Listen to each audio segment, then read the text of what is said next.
Welcome back to another technical deep dive here in the Debug Zone. Today we're tackling a big question and breaking it down with insights from other users. Hopefully this clears up some misconceptions and helps you get the answer you need. So buckle up, stay a little curious, and let's jump right in.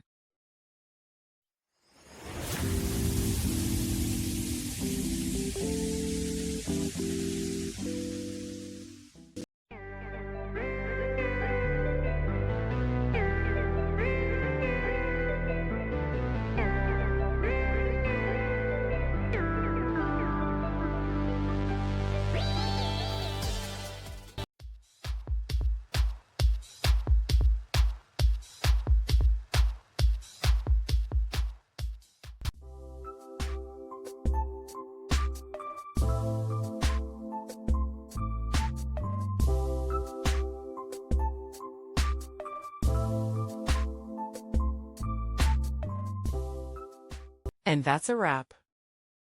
I hope you found the answer you were looking for. If you did, take a second to hit that subscribe button. It really helps out.